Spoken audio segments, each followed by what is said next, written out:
Can the private placement documents be done in just a couple of days? Well, I assume they can. I mean, I assume they can be done even faster. I mean, if you got an attorney that could work on them real fast, no problem at all. I've actually seen these documents online for as little as $150. You could probably do a find and replace in half an hour.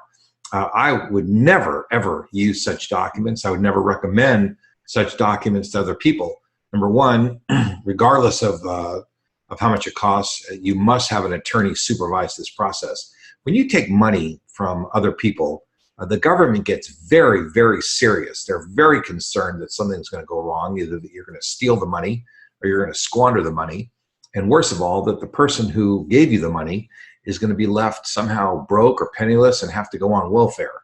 And the government simply just doesn't want to take those people under their wing.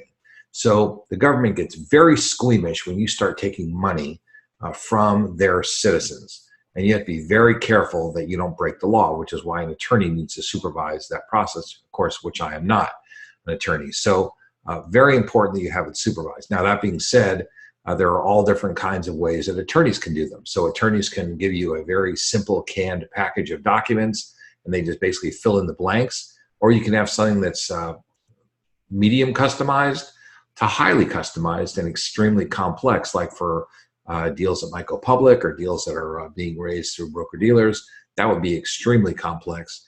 We do something that's kind of in the middle. And it's really important that you decide exactly what you want. Now, why wouldn't you use these canned documents, these very simple documents? Why wouldn't you just pick the cheapest provider that there is? Here's why. You have to understand the purpose of the private placement documents, the operating agreement, some of these other documents that these attorneys are creating for you. If you just perceive them to be a necessary evil, and you're just going to do the absolute least that you have to do in order to get through your day and have some documents, then absolutely you should pay the least, because you don't value what the attorneys are doing. You don't value what the outcome of those reports or those documents is going to be. But if you understand the documents, you would never, ever take a shortcut when you're creating these documents. And here's why. This is your one and only chance to create the deal exactly the way that you want it created.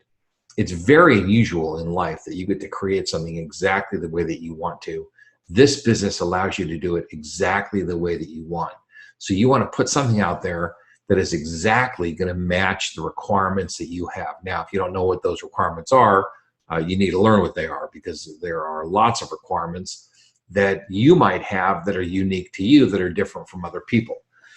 So let's think about a couple of things. Number one, how many classes of shares do you need? Well, most attorneys will give you a deal with 2 classes of shares, one for the investors, one for the promoters. And that's okay. A lot of times that's kind of a grade school approach. It's kind of a very basic deal. And you may just think, well, what else could you need? But there's really 4 different things that we notice. 3 different ways for investors to put money into deals. Number one, so you have your investor shares and you have your promoter shares. The investor shares, we look at them in 3 different ways. One is an investor can put in cash. They can put in assets other than cash. Other than cash is they could trade in an apartment building. Let's say they had an apartment building, they want to just give it to your fund. They can do that. And the third thing is, let's say they want to contribute services. Let's say it's an architect or a real estate broker, or or a money finder, or somebody else that's going to help you raise your money. They can't get the shares that people pay cash for, because they're not paying cash. They can't get the shares that people contributed some other kind of asset, because they didn't contribute an asset, they just contributed time. So we see that there are different ways of doing that. A very simple operating agreement is simply not going to give you a lot of flexibility. And when you find yourself in a situation where you need to bonus somebody for certain services that they render, you're not going to have those abilities if you have a very simple agreement. So it's one of these deals where you either pay me now or you pay me later. You don't get to keep the money. I mean, if you go real cheap on the front end and you get the cheapest possible documents, it's going to cost you in the long run, because you're not going to have the flexibility that you need. If you need to expand your fund, if you need to do future subsequent rounds, I mean, there's just all kinds of things. Thinking through the fee schedules. If you don't have somebody who's a practitioner that understands the kinds of fees that are appropriate for you as a syndicator to take, you're going to end up leaving an awful lot of juice on the table, and you'll be sorry for that. And you got to remember that when you set these documents up, you are stuck with these documents for years. You're going to have these documents just for years. So if you don't get it right, you can't go back to the investors and say, oh, by the way, I forgot to put a certain fee in there. Can we adjust all the documents so that I get more money? They are not going for that. That just isn't going to happen. So you got to come up with it up front. You got to lay it out there, and then you got to be satisfied with what you've put in, because there's not a lot of room for going backwards. It just doesn't really work. So that's really the difference between canned documents versus custom documents. You have to really think, do I value what they bring? I hope that you see the value of well done, excellently prepared documents that are customized for you and your situation.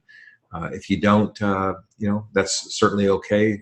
This is a free country. You can do with it what you want. You can run your business any way you want. But however it is you decide, just make sure you do a good job, because this is a great business. You need to go out and stake your claim.